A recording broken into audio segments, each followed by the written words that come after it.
Michael Yardney here, and welcome to another Rich Habits, Poor Habits webcast. Welcome, Tom Corley. Hey, Michael, it's good to be back. How you doing? Fantastic, thank you. And Tom, I'd like to take this session back to your original study of the habits of the rich and the poor and the big differences between the rich and the poor. And when you studied them, you found that their habits were different and that contributed to their different lifestyles. So let's start with a simple question, Tom. What's a habit? A habit is a repetitive behavior, a repetitive thought, a repetitive belief, or repetitive emotions. So it's not just one thing, it's a number of things. You know, we can react, Michael, to a situation the same way every time. We can get angry at something, or we can get depressed at something. That's a habit. How you react, that's just kind of the way that your emotions run. You have habitual emotions. You could think a certain way. Negative pessimism is habitual. Positivity is habitual. And also we have habits like brushing our teeth, what time we wake up in the morning. Those are behavioral. So there's all sorts of, as I like to say, 50 shades of habits out there. Well, clearly we all have our habits, and a lot of this is subconscious. And I know your studies have shown that much of what you do all day, every day, you don't even think about it. It's happening at a subconscious level. Yeah, there's different studies on this, and the Duke study, 2006 Duke study that I highlight a lot, they say that at least 40% of your daily activities are habits. So that means 40% of the time you're on autopilot. I like to say 40% of the time you're a zombie, and you're just walking around unconsciously doing things. Well, I guess what that means is that it's nature's way of making life easy because we're continuously bombarded with input. So if you have a habit, if you have a natural way of doing things, then you don't have to think about it. You can get on with making decisions. The problem is we are today where we are, what we are, how wealthy we are, because of all the things we've chosen to do and the things we've chosen not to do. So our habits have created our position where we are now. The problem with that is that many Australians and many Americans where you are aren't happy with their financial position. But the good news, Tom, is that you can change that by changing the way you think and changing your habits. Yeah, to me, habits are nothing but a reflection of your life. So if you have a great life, I guarantee you 100% it's because you have more good habits than you have bad habits. And if your life stinks, I guarantee you it's because you have more bad habits than you have good habits. Habits can lift you up or they can drag you down. And the thing that I guess makes this research so unique is, it's really the first time that anybody's honed in on habits as the source of wealth and poverty. Well, we've outlined a number of them in our top-selling book, Rich Habits, Poor Habits, which is available at richhabitspoorhabits.com. I had to get that plug in, Tom, and it's doing very, very well. But I'd like to go through some of them with you now and differentiate the habits of the rich and the poor. And I think, first of all, I want to give a disclaimer. This is not a judge of people. And we're not saying that some are better than others. It really just has to do with the fact that if you want to move to the next level, financially, in your relationships, in your work, you're going to have to change because 2 and 2 is always going to equal 4. It's never going to equal 5 or 6. So you're going to have to change something up front to get a different result at the end. I guess you agree with that, Tom. Yeah, wholeheartedly. That's, I got a lot of pushback on these habits, when I did the Dave Ramsey show because of the way he positioned these habits. I don't want to do that. I want people who are struggling financially to understand that I'm there. You and I, Michael, all the hard work that we put into this and the podcast and other things, we're advocates for people to become better. We're not here to punish them and make them feel any less, Well, as we've discussed in previous sessions, it's not people's fault. They've had mentors in life, and for many people, the earliest mentor was their parents. And if you've come from a household which hasn't been wealthy, unfortunately, it's likely that that's going to happen again because to your family, to your kids, because you've learned these habits. So let's go through them. Tom, one of the first habits you write about is that you've got to live within your means. Yes. So this is the rich habit that there's a couple of ways to become wealthy. One is you can work for somebody else and then save 20% of your income and invest it wisely, prudently. It's something you know that well because you have a lot of people who seek your advice on real estate. You help them invest in real estate. Well, that's one of the ways that they can invest their savings. Well, there's another way to get rich, and that is to pursue something that you're passionate about, take some risk, become an entrepreneur, and things like that. What we're talking about here, we're talking to the group who is going to just pursue wealth by saving and investing their savings wisely. And that takes a long time. In my study, it took, on average, about 32 years to become a millionaire using this wealth building approach of living below your means. And living below your means just exactly what it sounds like. You spend less than you make, and then you put the difference into savings and you invest it. Yeah, well, I don't think people should underestimate the importance of that really simplistic sounding sentence. If you don't spend less than you earn, you're always going to owe other people money, and that's not a way to get rich. Tom, habit number 2 that you mentioned, and I'm surprised how high you put it on your list, is don't gamble.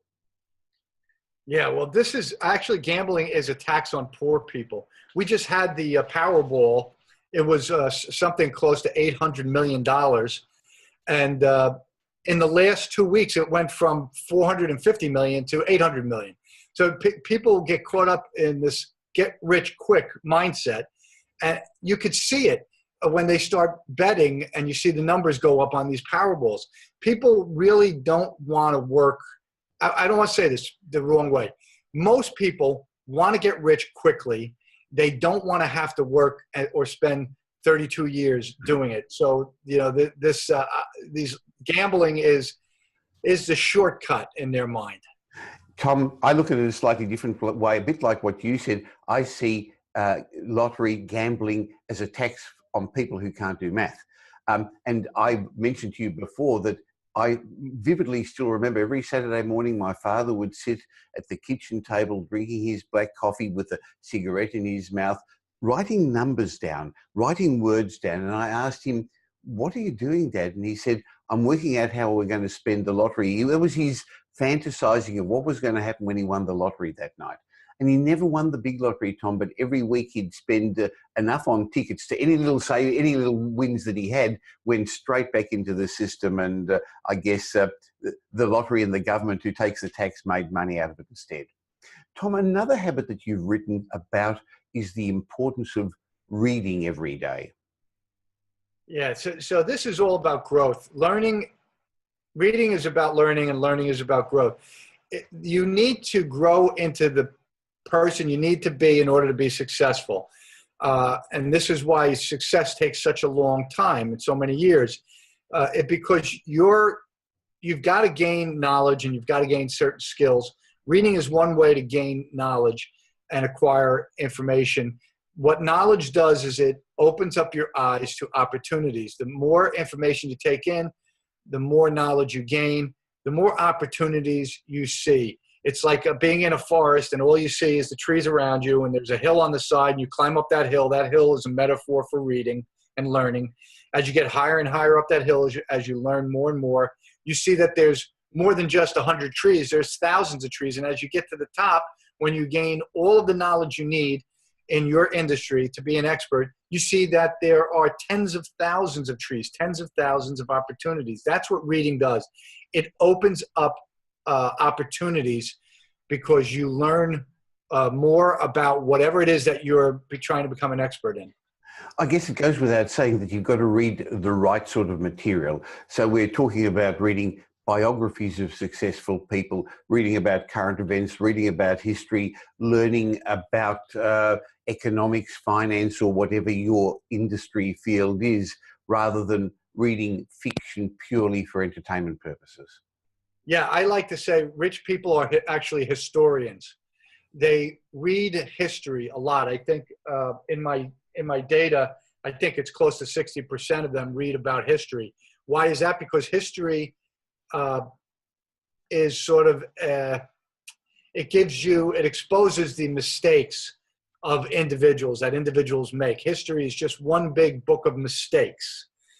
So rich people like to read history because they like to see the mistakes so that they don't repeat them. Now, let's be clear.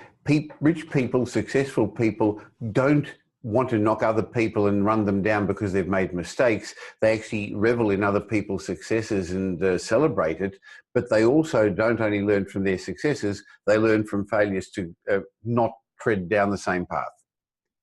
That's right. You know, I'm reading a book now on Cornelius Vanderbilt. He was the big Commodore, they called him. He was one of the richest men in the United States in the mid 1800s. And helped transform the transportation industry in the U.S. He was a pit bull when it came to competition, but there were always certain people around him that he lifted up because he saw in them him, and he said, "These are the people I want to surround myself with." So he was trying to help them become successful because he knew if he could help them become successful, maybe they wouldn't compete against him. Interesting, isn't it? Tom, one last rich habit for this session, and we'll have to continue on in the next one, is your comments are that a rich habit is not to spend so much time watching television or surfing the internet for entertainment. Yeah, one of the rich people in my study said in response to my question about this TV habit, I said, why don't you watch TV? Because he said he never watched TV. I said, why? He said, why would I want to watch the other people's lives when my life is so much more interesting? And I thought long and hard about that, Michael. I said, that's the truth. A lot of these reality shows have taken off around the world because their lives are so lousy and miserable. They want to watch other people who actually have worse lives. So I think that's part of it, but rich people don't think that way. They think, hey, my life is great and it's getting greater. Every day it's improving. I don't want to waste my time watching TV because it's a time waster. So in this first of the couple of series of webcasts that we're doing, Tom, we've discussed that successful people live within their means. They don't gamble. They read to educate themselves, and they don't waste a lot of time on the internet and on television. Tom, can we come back next week and go through some more of these habits as we work through the 16 habits that separate the wealthy and successful people from the average person? Yep, it's only going to get better, Michael. Let's do that. Fantastic. And for those of you who are watching this, if you haven't got a copy of our great book, Rich Habits, Poor Habits, it goes into this in a lot more detail. Go to richhabitspoorhabits.com and you can get a copy, and it'll be posted to you wherever you are in the world. As well as that, if you're enjoying this, please pass it forward. Just like Tom and I like to give you information, we'd love for you to spread the word to your friends and family. So if you're seeing this on Facebook, share it. If you're watching it on YouTube, please share it. If you're seeing it in Tom or my blog, please pass it on as well. And I look forward to catching up with you next week. Thank you, Tom. Thanks, Michael.